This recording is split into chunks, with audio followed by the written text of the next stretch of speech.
สบายดีตอนเช้าท่านผู้ชมที่เคารพสบายดีท่านผู้ชมที่เคารพนำท่านผู้ชมเข้าสู่การรายงานข่าวเช้าอรุณใหม่จากของข่าวโทรภาพแห่งชาติข่าวเช้าประจำวันจันทร์วันที่3 พฤศจิกายน 2025ข่าวพักนี้พบกับโฆษกพันงาสุธิพงศ์พร้อมด้วยข้าพเจ้าสุริวัลย์ผลเยี่ยม สบายดี พันงา ข่าวเช้าในมื้อนี้ท่านผู้ชมเช่นเคยเขามีหลายข่าวที่น่าสนใจมานำเสนอมีทั้งข่าวภายในข่าวต่างประเทศพร้อมด้วยข่าวกีฬาเราจะเริ่มต้นด้วยข่าวพิธีเฉลิมฉลองวันสั่งตั้งคะแนนการเงินครบรอบ75 ปีซึ่งได้จัดขึ้นในมื้อวันที่31 ตุลาที่ผ่านมาที่หอประชุมแห่งชาติเป็นเกียรติเข้าร่วมมีท่านสนไซศรีพันดรนายกรัฐมนตรีนอกจากนี้ก็ยังมีบรรดารัฐมนตรีประธานองค์การรัฐเทียบเท่าคณะกรรมการปกครองแขวงนครหลวงวิจารณ์พร้อมด้วยพนักงานลักเลงและแขกถึกเซินเข้าร่วมในการขึ้นกล่าวเปิดพิธีเฉลิมฉลองอย่างเป็นทางการทานสันติภาพพรหมวิหารรัฐมนตรีกระทรวงการเงินได้กล่าวว่าพิธีชุมนุมใหญ่ที่จัดขึ้นในมื้อนี้แม้ในสายการเฉลิมฉลองวันสร้างตั้งคะแนนการเงินครบรอบ75 ปีซึ่งเป็นขีดหมายอันยิ่งใหญ่ที่มีความหมายความสำคัญแห่งความเอกอ้างทะนงใจต่อการเติบใหญ่ขยายตัวของคะแนนการเงินในตลอด75 ปีของคะแนนการเงินซึ่งได้ส่องแสงให้เห็นถึงการประกอบส่วนอันสำคัญอย่างตั้งหน้าของการนำก็คือพนักงานรัฐกรในแต่ละสมัยพร้อมทั้งแสดงให้เห็นความกตัญญูรู้บุญคุณต่อความอดทนเสียสละผ่านพาอุปสรรคนานาประการและทั้งเป็นการจารึกผลงานและคุณงามความดีอันสูงส่งของพนักงานการนำก็คือพนักงานรัฐกรของคะแนนการเงินในแต่ละหุ้นแต่ละสมัยผ่านมาที่อุทิศและประกอบส่วนเข้าในการพัฒนาและสร้างสรรค์ประเทศชาติฉะนั้นบนพื้นฐานมูลเชื่อและผลสำเร็จในระยะผ่านมาจะเป็นเข็มชี้ทิศเยียงทางให้พวกเขาสืบต่อเสริมขยายและเสริมสู่มานะจิตใจปฏิวัติของพนักงานหุ้นสืบทอดให้สูงขึ้นเหตุให้คะแนนการเงินมีความเข้มแข็งและก้าวหน้าอย่างบ่หยุดยั้งพร้อมกันผ่านพาอุปสรรคและสิ่งท้าทายทดสอบนานาประการเพื่อก้าวไปสู่จุดหมายที่พรรคเฮาได้กำหนดไว้ดังนั้นจุดประสงค์ของพิธีครั้งนี้นอกจากการเป็นสักขีพยานนำกันในพิธีเฉลิมฉลองวันสร้างตั้งคะแนนการเงินครบรอบ75 ปีแล้วยังได้รับฟังการทบทวนคืนมูลเชื่อประวัติความเป็นมาของคะแนนการเงินรวมทั้งการเติบใหญ่ขยายตัวในแต่ละระยะแห่งการนำพาซี่นำของการนำในแต่ละสมัยตลอดระยะ75 ปีผ่านมาติดพันกับการกำหนดแผนเวียกงานจุดสุ่มในต่อหน้าพร้อมนั้นก็ได้รับฟังการมีคำเห็นโอลมจากทานสอนไซศรีพดรนายกรัฐมนตรีแห่งสาธารณรัฐประชาธิปไตยประชาชนลาวเกี่ยวกับมูลเชื่อการเติบใหญ่ขยายตัวของคะแนนการเงินตลอดระยะ75 ปีผ่านมาและสืบต่อเสริมขยายเวียกงานดังกล่าวในต่อหน้าโดยทานได้กล่าวว่าวันที่13 สิงหาคม 1950บ่เฉพาะแต่เป็นวันกำเนิดเกิดขึ้นของนอแหนงระบบการเงินเท่านั้นแต่ยังมีหลายเหตุการณ์ทางด้านประวัติศาสตร์ที่สำคัญเกิดขึ้นนั่นก็คือกองประชุมผู้แทนลาวต่อต้านที่ได้จัดขึ้นอยู่เขตที่มันแขวงหัวพันตลอดระยะผ่านมาภาครัฐเห็นได้ความสำคัญของเวียกงานการเงินแม้หนึ่งในปัญหาที่มีลักษณะซับซ้อนและผลกระทบใส่ปัญหาการเมืองเศรษฐกิจสังคมบนเส้นทางแห่งการเติบใหญ่ขยายตัวระบบการเงินของพวกเฮาได้ผ่านความยุ่งยากหลายประการด้วยเหตุผลดังกล่าวภาครัฐเฮาจึงได้เอาใจใส่เป็นพิเศษต่อการนำพาซี่นำเวียกงานการเงินเว้ารวมเว้าเฉพาะเวียกงานการเงินซึ่งแสดงออกในบรรดามติของพรรคและแผนงานของรัฐเป็นอันสำคัญให้แก้การเสริมขยายบทบาทของระบบการเงินเพื่อประกอบส่วนอย่างเหมาะสมเข้าในการปฏิบัติแนวทางนโยบายของพรรคและรัฐในเงื่อนไขทางประวัติศาสตร์แต่ละระยะมาจนถึงปัจจุบันฉะนั้นข้าพเจ้าขอถือโอกาสที่เรียกของมายังคณะสายคณะพัฒน์คณะน้ำในกระทรวงการเงินตลอดพนักงานรัฐกรในขณะการเงินในทั่วประเทศจงพร้อมกันเสริมสู้ข้อที่สอบสุกยุ่งและเขาพร้อมกันจะไปเป็นการเงินตามแนวทางกฎหมายและเหตุการณ์และเสริมต่อผู้สู้ช่วยเหลือพัฒนาเหตุการณ์การเงินให้เกิดในเก็บเกี่ยวอย่างปัจจุบันและการถือเป็นภารกิจในการพัฒนาเหตุการณ์การเงินให้เป็นของทุกคนเพื่อให้สมกับบทบาทที่ว่าการเงินเปรียบเหมือนหัวใจการเงินเป็นสายเลือดใหญ่ในระบบเศรษฐกิจของประเทศไทย ในโอกาสเฉลิมฉลองวันสร้างตั้งแขนงการเงินครบรอบ75 ปีครั้งนี้ยังได้มีพิธีประดับเหรียญไซอิสระสั้น3ให้กระทรวงการเงินที่มีผลงานดีเด่นในตลอดระยะผ่านมามอบใบย่องย่อผลงานให้แก่พนักงานดีเด่นประจำปี 2024 ทั่วกระทรวงการเงินและมอบใบย่องย่อให้ 35 บริษัทที่ปฏิบัติพันธะดีเด่นประเภทหนึ่งท่านผู้ชมในวันที่28 ตุลาคม 2025 นี้ศาสตราจารย์ปริญญาเอกเจริญเยียวเปาเฮอรองประธานสภาแห่งชาติกรรมการคณะกรรมการเลือกตั้งระดับชาติรองหัวหน้าอนุกรรมการโฆษณาปลุกระดมขบวนการและย่องยอได้ให้เกียรติแถลงข่าวเกี่ยวกับการเลือกตั้งคณะกรรมการเลือกตั้งระดับชาติเพื่อเลือกตั้งสมาชิกสภาสุดที่10และสมาชิกสภาประชาชนขั้นแขวงสุดที่5และผลสำเร็จการดำเนินกองประชุมครั้งปฐมฤกษ์ของคณะกรรมการเลือกตั้งระดับชาติ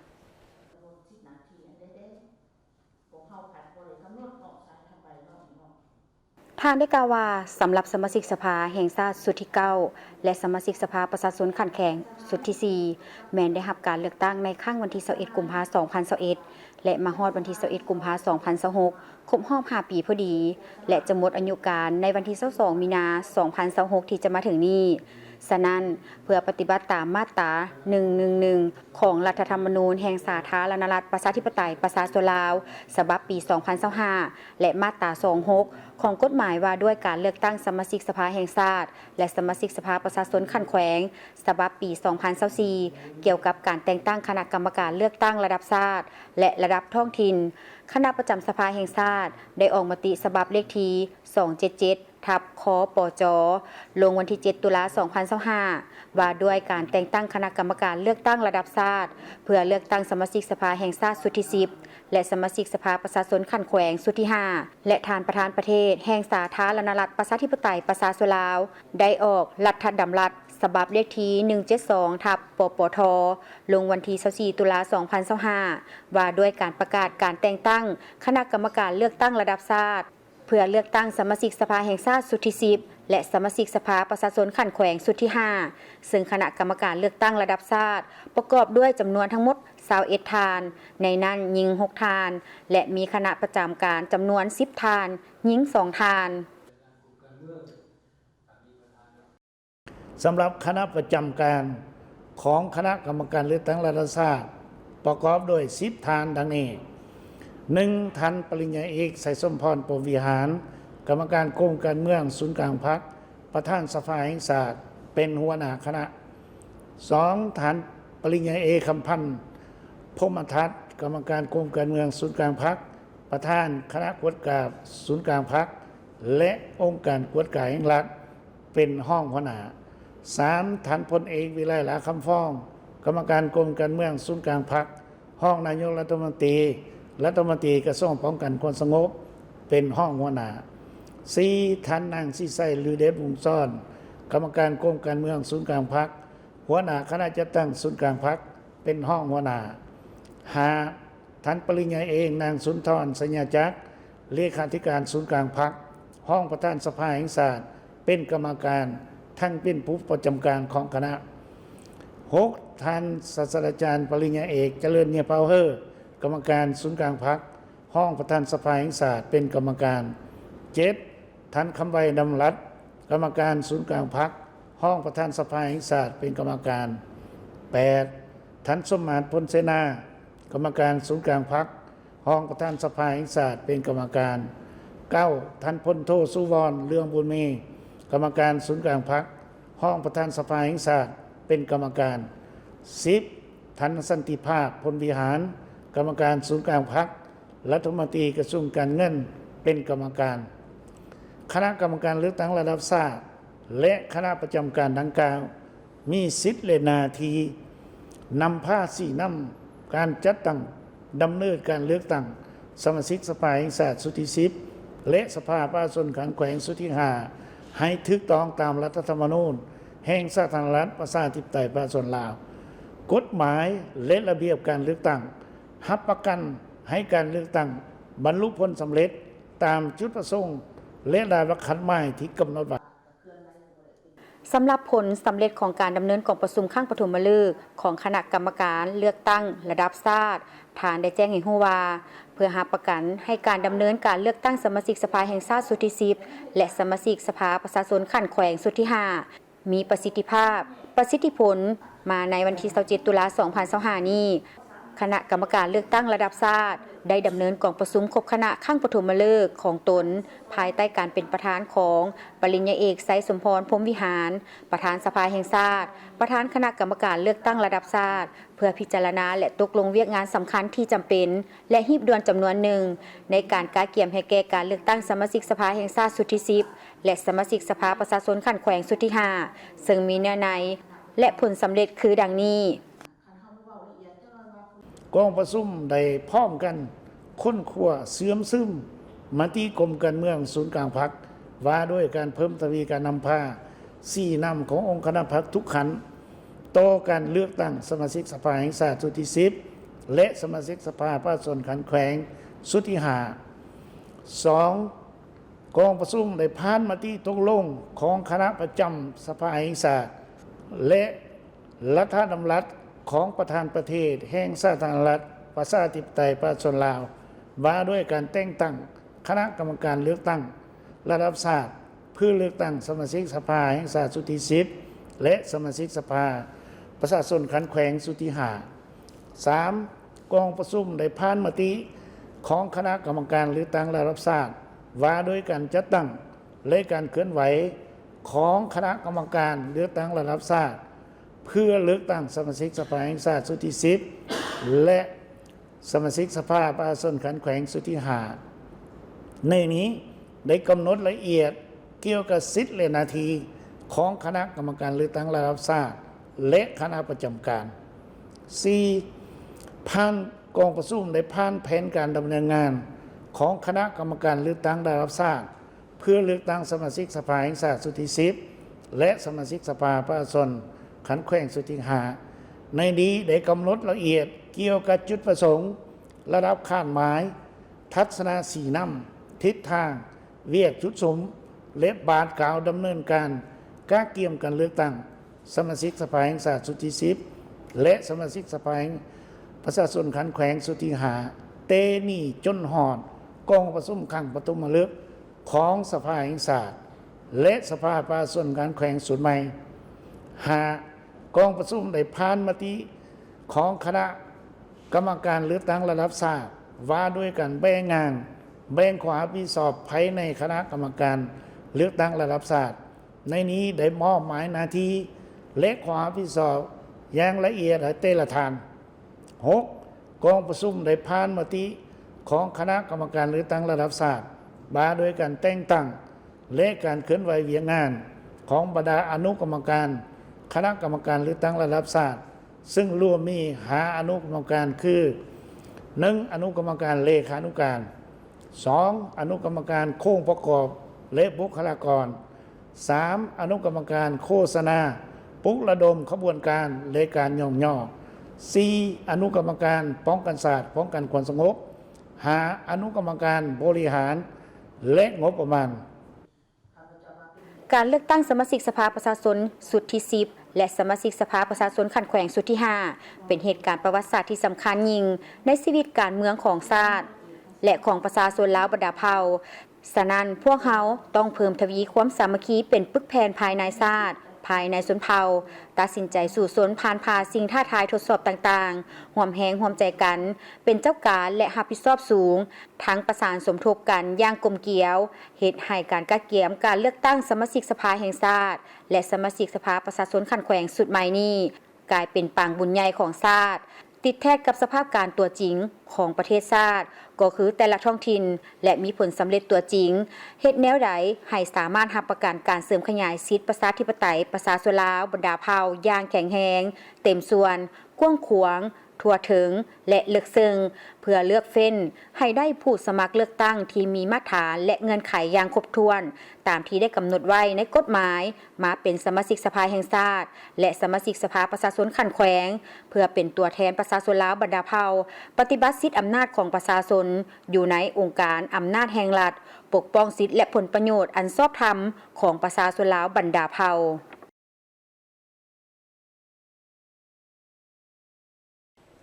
ท่านรัฐมนตรีกระทรวงการเงินได้มีการแถลงข่าวเกี่ยวกับการก้าเกี่ยมความพร้อมรอบด้านในการจัดกองประชุมโต๊ะมวลระดับสูงครั้งที่14 ปี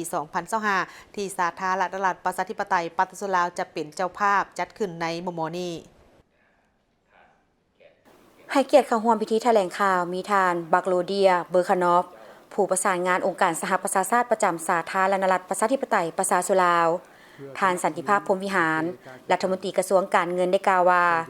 กองประชุมโต๊ะมวลระดับสูงครั้งที่14 ปี 2025ซึ่งจะจัดขึ้นภายใต้หัวข้อเพิ่มทวีการเป็นคู่ร่วมเพื่อการพัฒนาที่มีประสิทธิผลเข้าในการจัดตั้งปฏิบัติแผนพัฒนาเศรษฐกิจสังคมแห่งชาติ5 ปีครั้งที่10 2026-2030 เพื่อพร้อมกันก้าวเข้าสู่การหลุดพ้นออกจากสถานภาพด้อยพัฒนาอย่างหมั่นเทียง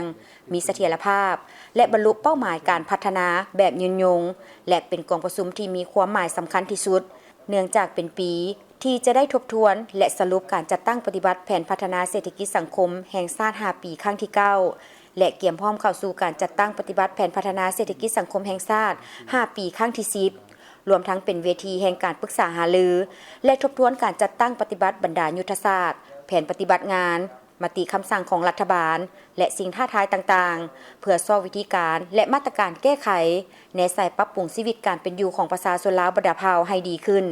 สิ่งสำคัญอีกประการหนึ่งก็คือการหลุดพ้นออกจากสถานภาพด้อยพัฒนาในปี 2026 กองประชุมโต๊ะมวลระดับสูงครั้งที่14ในวิธีดังกล่าวบรรดาผู้เข้าร่วมได้ความสนใจและเน้นหนักถึง 1. บาทเกล่าวอันสำคัญเกี่ยวกับอนาคตของการพัฒนาในสปป.ลาวโดยเฉพาะด้านการพัฒนาทรัพยากรมนุษย์ท่าแห่งประชากรหนุ่มและแรงงาน 2. การกำหนดแนวทางการพัฒนาของสปป.ลาวและบรรดายุทธศาสตร์ที่สำคัญของรัฐบาลร่วมกับครูร่วมพัฒนาภาคเอกชนและองค์การจัดตั้งทางสังคมภายหลังการหลุดพ้นออกจากสถานภาพโดยพัฒนาและ 3. การประกอบส่วนในกระบวนการสร้างและจัดตั้งปฏิบัติแผนพัฒนาเศรษฐกิจสังคม5 ปีครั้งที่10การเตรียมความพร้อมเพื่อหลุดพ้นออกจากสถานภาพโดยพัฒนาในปี 2026และการจัดตั้งปฏิบัติแถลงการเวียงจันทร์ฉบับที่3ซึ่งผลของการสนทนาดังกล่าว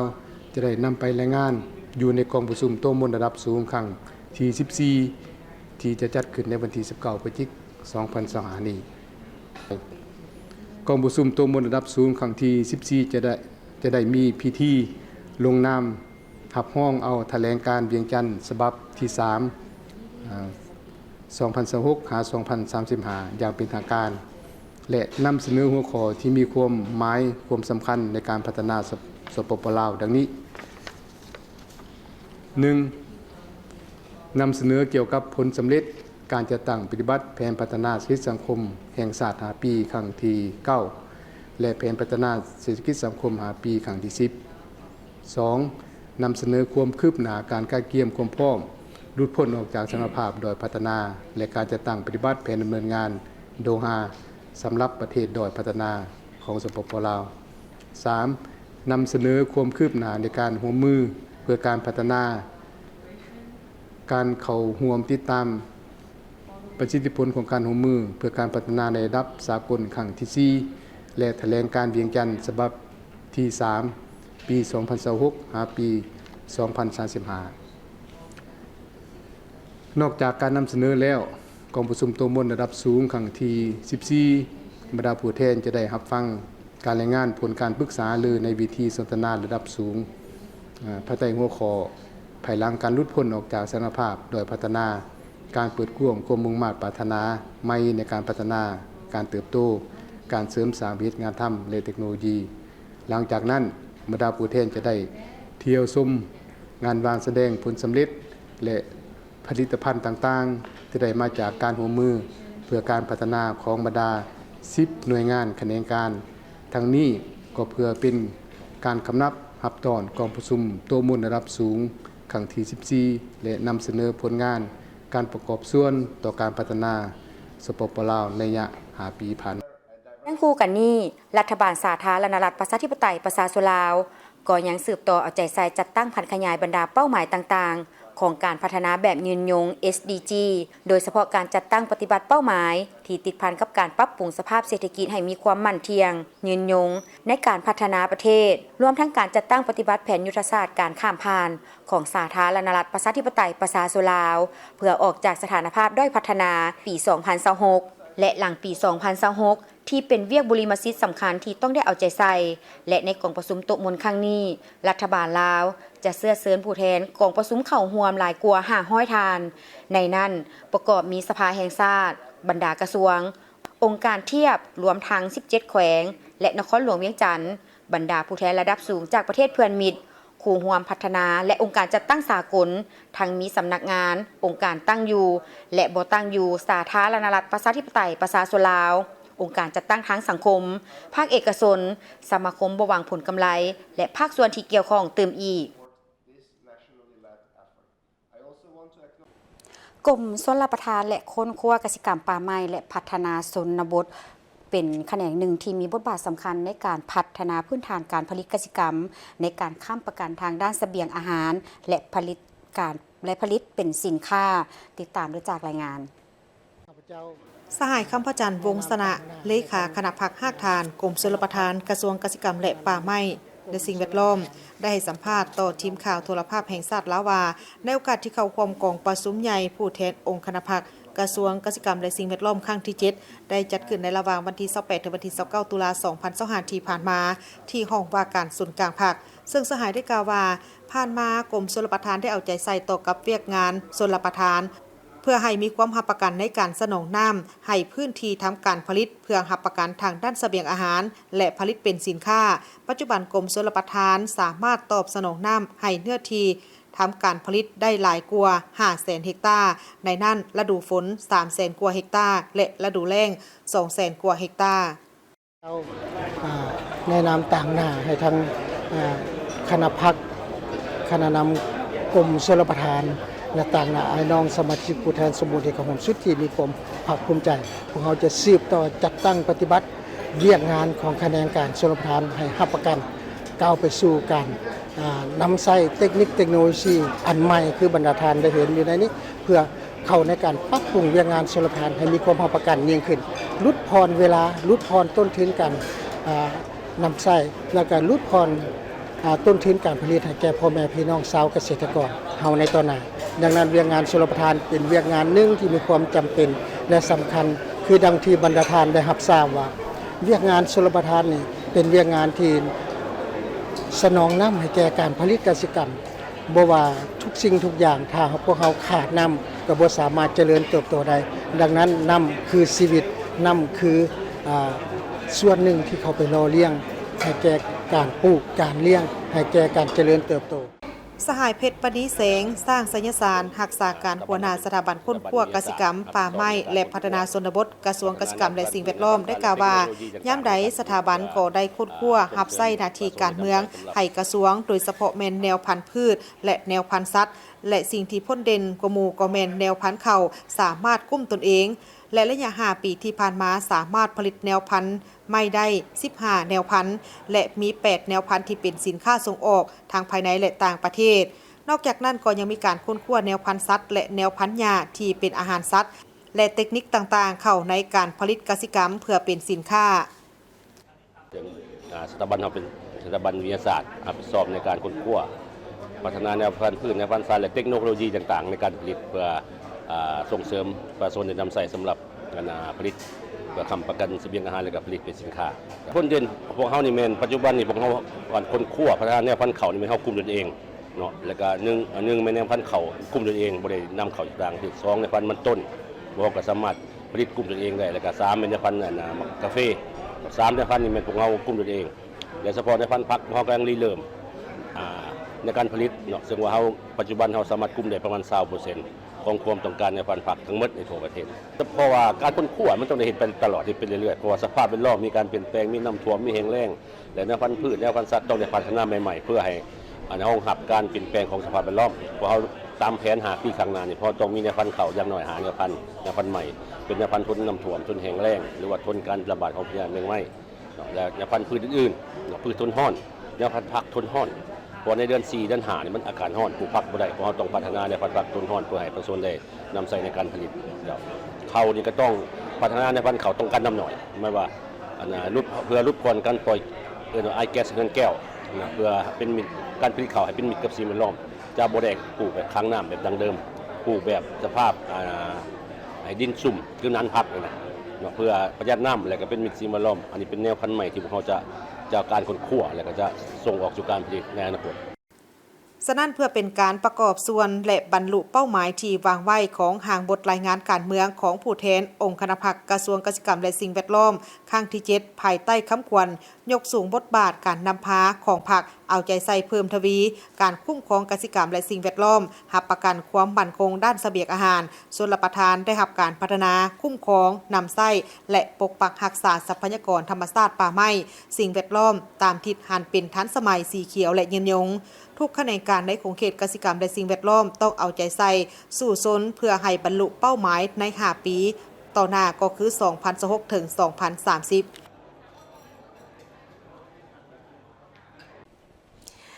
วิดีโอสารคดีงานกุศลเรื่องมือแห่งความหวังได้มีการเปิดสายอย่างเป็นทางการเพื่อเป็นการส่องแสงให้เห็นถึงความหวังให้แก่คนรุ่นใหม่เสริมสร้างการแลกเปลี่ยนการร่วมมือในโขงเขตการโฆษณาและวัฒนธรรมของ2 ประเทศลาวจีนพิธีเปิดสายวิดีโอสารคดีงานกุศลเรื่องมือแห่งความหวังได้มีการเปิดสายอย่างเป็นทางการที่นครหลวงวิจันทร์ในบ่ายของวันที่30 ตุลาคม 2025 นี้โดยมีท่านวันไซตาวิญญาณอดีตหัวหน้าคณะโฆษณาคมศูนย์กลางภาคท่านนางซิลิเจนที่ปรึกษาแผนกการด้านการค้าสถานเอกอัครราชทูตจีนประจำสาธารณรัฐประชาธิปไตยปฏิเสธลาวท่านซุนห้าวของผู้อำนวยการใหญ่ของทางบริษัทสื่อมวลชนตาข่ายไฟฟ้าภาคใต้จีนหัวหน้าแผนกศูนย์ข่าว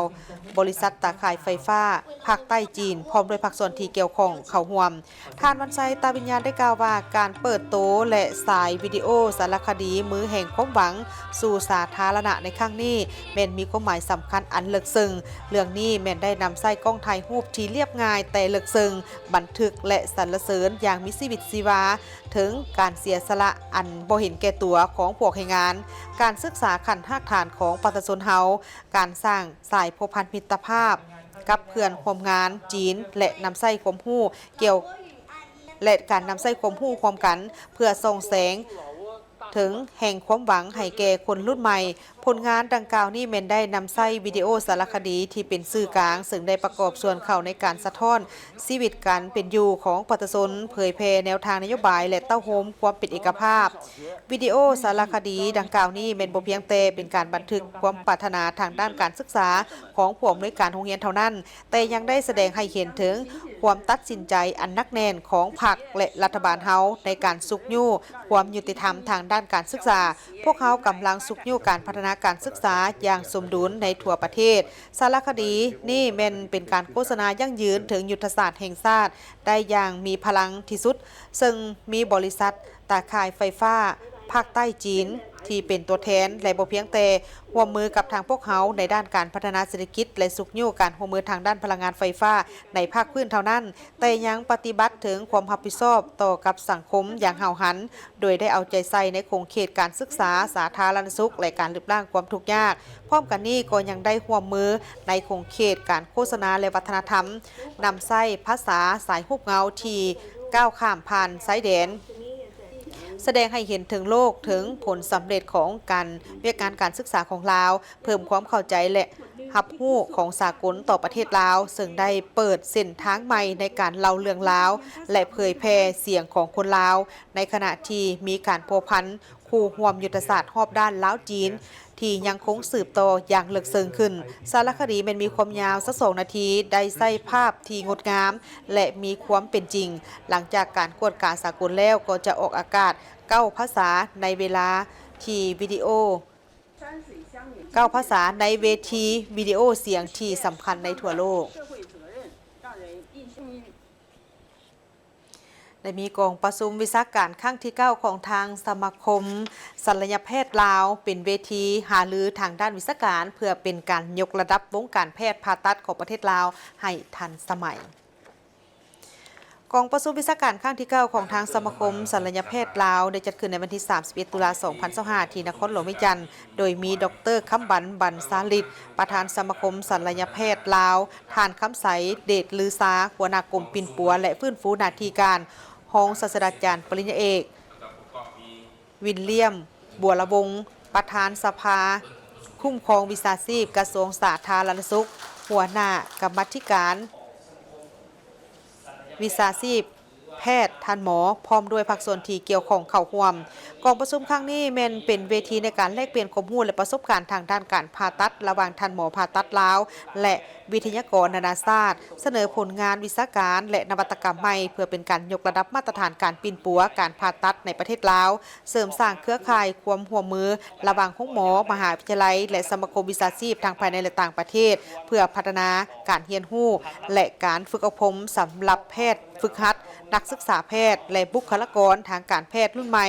และยกย่องอาจารย์อาวุโสและบุคคลสำคัญที่มีบทบาทต่อวงการผ่าตัดการสร้างแรงบันดาลใจให้แก่แพทย์รุ่นใหม่สมาคมแพทย์ผ่าตัดลาวให้มีความสำคัญอย่างต่อเนื่องในการพัฒนาการศึกษาและการฝึกอบรมของแพทย์ผ่าตัดรุ่นใหม่และเพื่อเป็นการพัฒนาหลักสูตรแพทย์เชี่ยวชาญขั้น2สำหรับสาขาผ่าตัดสมองผ่าตัดเด็กและผ่าตัดระบบและการผ่าตัดระบบถ่ายเทสร้างหลักสูตรแพทย์เชี่ยวชาญขั้นหนึ่งสำหรับสาขาผ่าตัดกระดูกและสาขาผ่าตัดทางเดินน้ำบีเพื่อเป็นการยกระดับมาตรฐานการฝึกอบรมให้ทันสมัยเพื่อเพิ่มความร่วมมือกับนานาชาติและมีการแลกเปลี่ยนประสบการณ์และความรู้ทางด้านวิชาการผ่าตัดและอื่นๆ ท่านผู้ชมงานบุญนมัสการพระธาตุหลวงเวียงจันทร์ประจำปี 2025 ได้จัดขึ้นอย่างยิ่งใหญ่เป็นเวลา 5 วัน นับแต่วันที่ 1 ที่ 5 พฤศจิกายน 2025 นี้ถือเป็นปางบุญใหญ่ของปวงชนชาวลาวหรือชาวพุทธของพวกเฮาที่เคยปฏิบัติสืบทอดกันมาแต่โบราณกาลนอนอยู่ในฮีต12ของ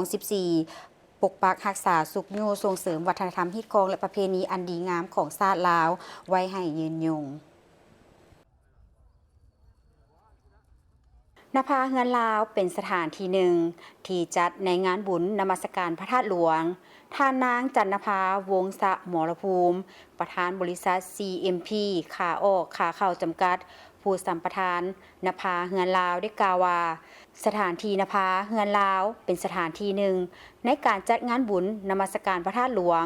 ซึ่งมาฮอดปัจจุบันนี้ได้ปรับปรุงตกแต่งสำเร็จห้อยส่วนห้อยเพื่อรับรองและต้อนรับนักท่องเที่ยวทั้งภายในและต่างประเทศกิจกรรมของเฮาในปีนี้แม่นพวกเฮาก็ได้มีการประดับประดาขอบเงินเป็นขอบเงินไฟแล้วก็มีดอกจันทร์ก็คือหมายซื่อถึงกิจกรรมของดอกไม้สัญลักษณ์ของลาวเฮาเนาะแล้วก็มีขันบักเบงขันบูชาพระธาตุหลวงตามฮิตของประเพณีปีนี้พวกเฮาได้จัดกิจกรรมประมาณนี้ไว้ให้ซื่อถึงว่าฮิตของประเพณีการไหว้พระธาตุหลวงเขาต้องมีขันมีบักเบงเนาะมาไหว้พระธาตุหลวงอันนั้นพวกเขาก็ได้จัดซื้อในเป็นการให้ซื้อถึงวัฒนธรรมฮิตของประเพณีของเราในการจัดกิจกรรมนี้ก็คือว่าเป็นวัฒนธรรมอันนึงที่สืบทอดกันมาละส่วนหลายแม่เข้ามาในเฮือนเราข้าพเจ้าก็จะขอว่าถ้าได้เข้าเมืองเฮือนลาวแล้วก็จะคอยท่ายสุดเปลี่ยนสุดลาวครั้งหนึ่งในชีวิตที่ว่าอนุรักษ์วัฒนธรรมใส่สิ้นลาวเบียงผ้าลาวใส่เครื่องลาวเฮาแท้ๆเป็นการสื่อสารวัฒนธรรมอันนี้ก็เป็นการที่โมเมนต์ของผู้จัดงานอยากให้มีกิจกรรมแบบนี้เนาะและปีนี้พิเศษที่สุดในครบรอบ10 ปีทางบริษัท CNP เองก็ได้มีรางวัลเป็นพิเศษในการนุ่งถือเข้ามาและการเป็นคอนเทนต์หรือว่าการเฮ็ดกิจกรรมในการอยู่ในหมู่บ้านเฮือนลาวนี้พวกเขาก็จะมีรางวัลให้เนาะสำหรับกิจกรรมยูนภาเฮือนลาวแต่ละปีแม้นมีความแตกต่างกันและสำหรับปีนี้เป็นปีที่พิเศษเพราะว่าปี 2025 เป็นปีครบรอบ10 ปีของนภาเฮือนลาวซึ่งกิจกรรมจะเป็นพิเศษโดยเฉพาะแม่นเน้นใส่ฮิตของประเพณีของลาวเฮาโดยเฉพาะการนุ่งสุดลาวสุดส้นเผาต่างๆที่เป็นเอกลักษณ์ที่เฮ็ดด้วยผ้าไหม การแสดงศิลปะวรรณคดีของน้องนักเรียนในโรงเรียนแห่งต่างๆในนครหลวงเวียงจันทน์และเน้นการขายเครื่องพื้นเมืองลาวและอาหารลาวพิเศษการเก็บปี้เข้านภาเฮือนลาวยังคงอยู่ 10,000 กีบต่อคนสำหรับเด็กน้อยและผู้มีอายุ60 ปีขึ้นไปแม้นจะบ่ได้เสียค่าผ่านประตูตลอดเวลา10 ปีที่ผ่านมาข้าพเจ้าเองต้องแสดงความขอบอกขอบใจมาอย่างสูงมายังการนำภาครัฐที่ให้การสนับสนุนส่งเสริมกิจกรรมหมู่บ้านเฮือนลาวเนาะรวมทั้งพ่อแม่ประชาชนลาวทั่วประเทศเนาะบ่ว่าจะนครหลวงและต่างแขงและภายในและต่างประเทศที่ได้รับการสนับสนุนอุ้มสู่มาตลอดแล้วการคอมเมนต์มาตลอดก็ถือว่าได้รับการตอบรับอย่างภาคภูมิใจที่ข้าพเจ้าได้จัดกิจกรรมหมู่บ้านเฮือนลาวนี้ขึ้นมาแล้วก็เป็นการสื่อสารวัฒนธรรมอันนึงที่อบอุ่นข้าพเจ้าก็หวังว่านภาเฮือนลาวถึงว่าจะอยู่ในจุดใดก็อย่าโตไปข้าพเจ้าก็คิดว่าจะได้รับการสนับสนุนจากการนำภาครัฐและกับพ่อแม่ประชาชนบรรดาเผ่าทั่วประเทศและชาวต่างประเทศที่ได้เข้ามาไม่เห็นซื่อถึงวัฒนธรรมเฮือนลาววัฒนธรรมลาวเป็นวัฒนธรรมนึงที่งดงามข้าพเจ้าก็หวังอย่างยิ่งว่าจะได้รับการ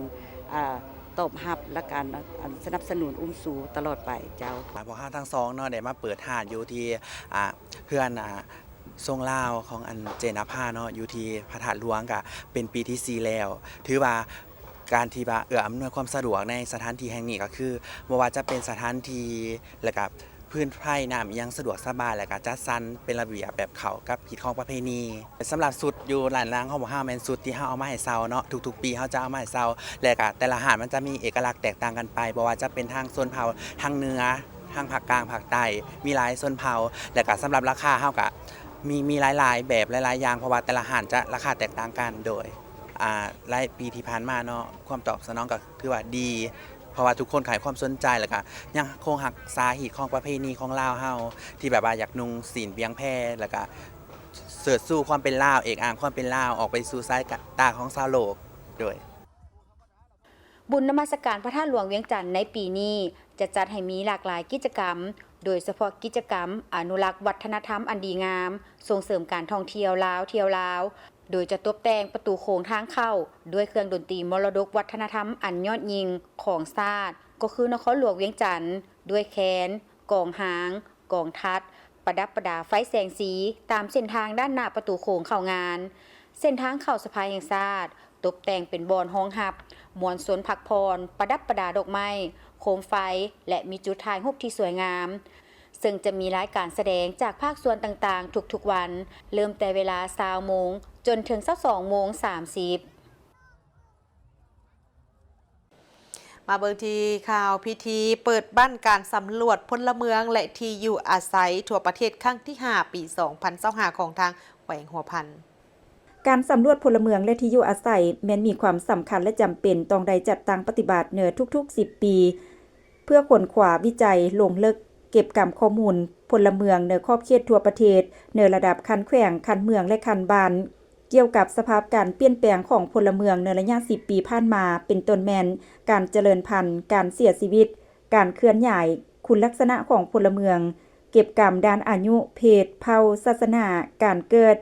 การถือบัตรประจำตัวสัมมโนครัวการศึกษาการประกอบอาชีพการดำรงชีวิตจุดที่ตั้งของบ้านครัวเรือนพื้นฐานโครงล่างการคุ้มครองพลเมืองการเชื่อมโยงต่างๆเพื่อปรับปรุงฐานข้อมูลสร้างแผนนโยบายการพัฒนาการดำรงชีวิตและการยกระดับคุณภาพชีวิตของประชาชนในขอบเขตทั่วประเทศการสำรวจพลเมืองและที่อยู่อาศัยทั่วประเทศครั้งที่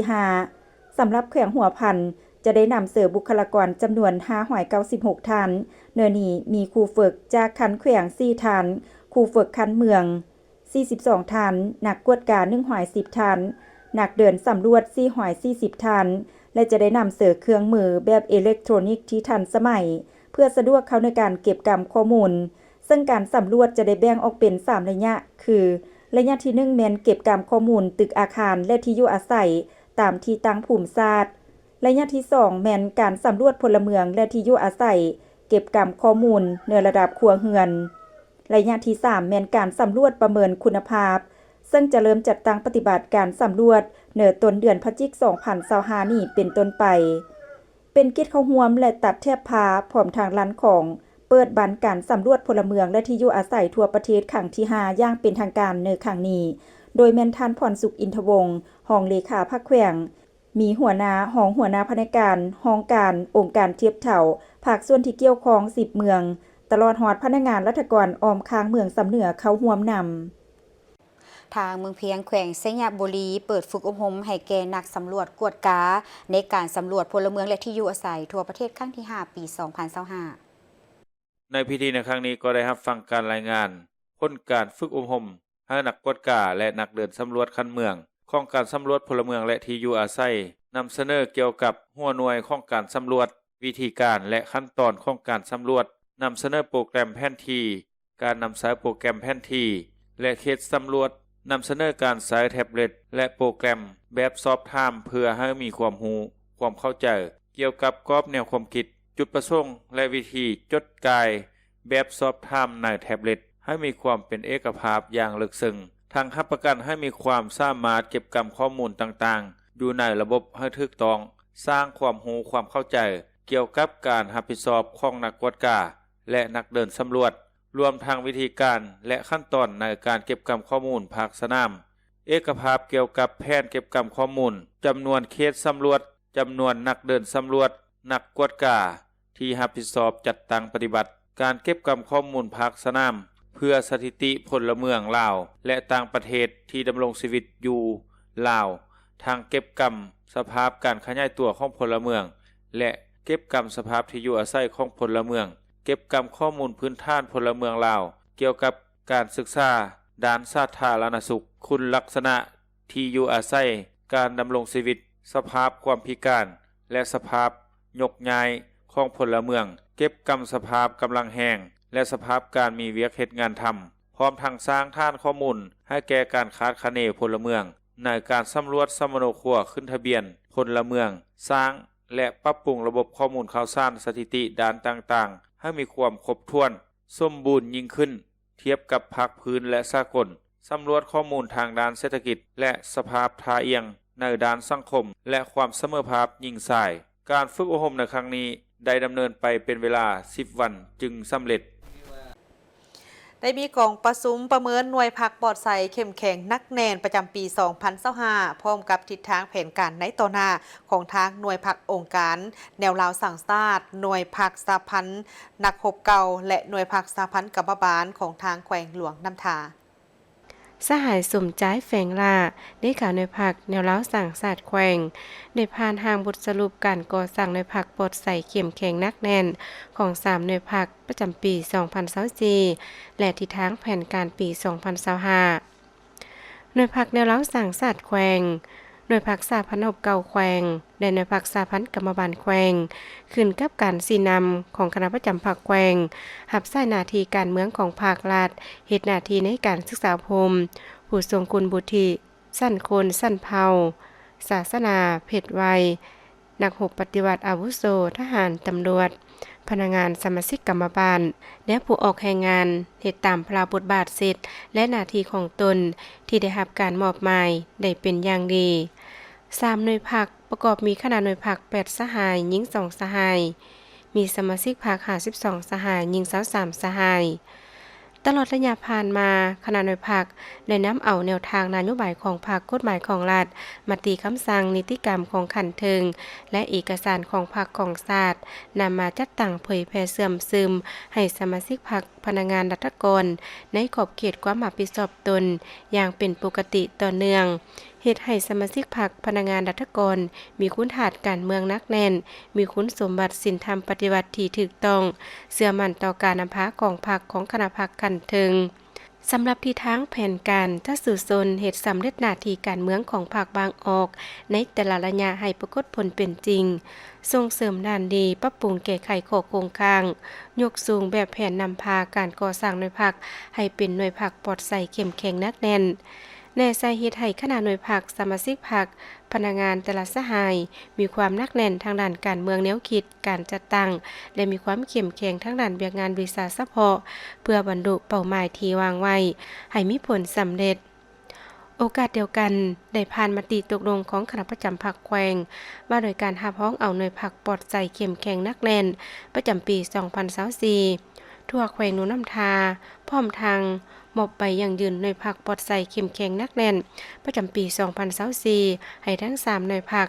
เป็นเกียรติมอบโดยสหายอ่อนจันทร์คำภาวงศ์รองเลขาพรรคแขวงของเจ้าแขวงหนูน้ำทากล่าวรับโดยเลขาหน่วยพรรคทั้ง3หน่วยพรรคในมีกองประชุมสรุปเวียกงานหอบด้านของแผนกโยธาธิการและขนส่งแขวงไซสมบูรณ์ประจำ9เดือนและแผนสูตรส้น3เดือนท้ายปี 2025ในโอกาสนี้ท่านไซสมพันธ์ลีเต็งเบียจื้อได้มีคำเห็นและกล่าวเปิดกองประชุมซึ่งท่านได้ยกให้เห็นว่ากองประชุมสรุปเวียกงานหอบด้านของแผนกในครั้งนี้เป็นสรุปผลสำเร็จในการจัดตั้งปฏิบัติเวียกงานในระยะ9เดือนผ่านมาพร้อมทั้งสุ่มใส่สู่โซนปฏิบัติเวียกงาน3เดือนท้ายปี 2025พร้อมนั้นท่านก็ได้เรียกร้องให้คณะแผนกบรรดาหัวหน้าห้องการและพนักงานทุกท่านจงพร้อมกันเอาใจใส่รับฟังการรายงานบทสรุปที่ตนได้จัดตั้งปฏิบัติในระยะผ่านมาเพื่อซอกให้เห็นจุดดีจุดอ่อนและข้อคงค้างเพื่อจะได้พร้อมกันปรับปรุงแก้ไขให้สำเร็จตามคาดหมายที่วางไว้จากนั้นก็ได้รับฟังการผ่านทางบทสรุปตีราคาการจัดตั้งปฏิบัติเวียกงานโยธาธิการและขนส่งหอบด้านประจำ9เดือนจากท่านเยยยั่งทรงเยห้องหัวหน้าแผนกแผนการและบริหารตัวเมืองซึ่งในระยะ9เดือนผ่านมาคณะแผนกได้เอาใจใส่ศึกษาอบรมด้านการเมืองแนวคิดโดยเฉพาะเมนประชุมส่องแสงประจำเดือนให้สมาชิกพรรคและพนักงานราชการภายในแผนกเป็นปกตินอกนี้ก็ได้เอาใจใส่ในการซอกหาและเสนอขอแรงทุนทางภายในและทุนช่วยเหลือจากองค์การสากลเข้ามาพัฒนาเวียกงานของเขตโครงการแขนงโยธาธิการและขนส่งได้สมทบกับแต่ละภาคส่วนสั่งรวมปัญหาและขึ้นแผนโครงการพัฒนาตัวเมืองได้สำเร็จการลงสุกยุติดตามการจัดตั้งเวียกงานแขนงโยธาธิการและขนส่งที่ติดพันกับดำรัส 414/ลบการแก้ไขข้อยุ่งยากทางด้านเศรษฐกิจการเงินเวียกงาน3สั่งอยู่ห้องการโยธาธิการและขนส่งทั้ง5เมืองได้เอาใจใส่จัดตั้งปฏิบัติเวียกงานขวาทางและทางน้ำโดยติดตามในสุกยุโครงการปูยาง2สั้นโครงการก่อสร้างเส้นทางปูแฮและปูยาง2สั้นก็ได้จัดตั้งปฏิบัติตามสำเร็จตามคาดหมาย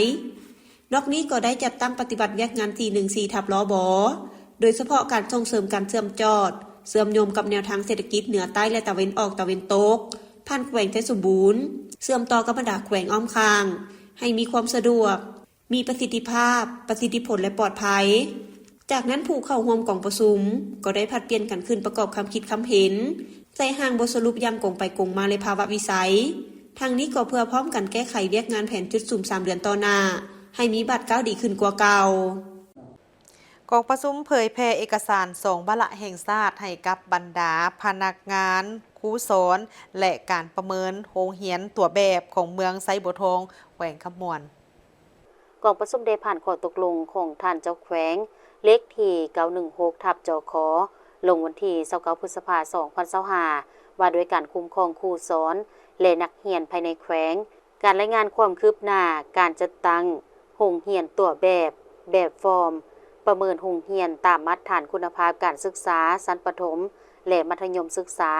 คำแนะนำของท่านรัฐมนตรีเลขที่1219/สสกวันที่2มิถุนายน 2025ว่าด้วยการจะตั้งปฏิบัติดำรัสว่าด้วยรัฐกรครูคำสั่งของท่านนายกรัฐมนตรีเลขที่1045/สสกวันที่14พฤษภาคม 2025ว่าด้วยการเพิ่มทวีความรับผิดชอบในการต้านและสกัดกั้นยาสูบไฟฟ้าและยาสูบรูปแบบใหม่ในสถานการศึกษา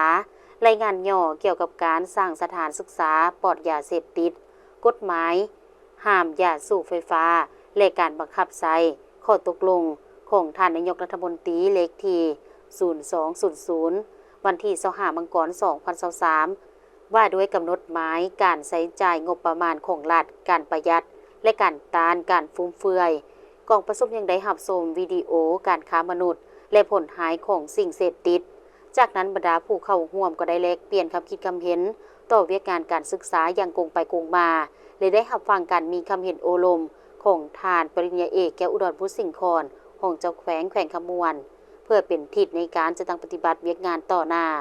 จากนั้นท่านยังได้มอบอุปกรณ์การเรียนและอุปกรณ์การกีฬาจำนวนหนึ่งให้ห้องการศึกษาธิการและกีฬาเมือง เพื่อนำไปมอบต่อให้บรรดาโรงเรียนภายในเมืองภายหลังสำเร็จกองประชุมท่านปริญญาเอกแก้วอุดรพุทธสิงห์คอนห้องเจ้าแขวงพร้อมด้วยทีมงานการนำเมืองและคณะองค์การศึกษาธิการและกีฬาเมืองได้พร้อมกันลงประเมินโรงเรียนตัวแบบตามแบบฟอร์มการประเมินของชั้นประถมและมัธยมอยู่โรงเรียนประถมศรีวิไลและโรงเรียนมศศรีวิไลเมืองไสบัวทอง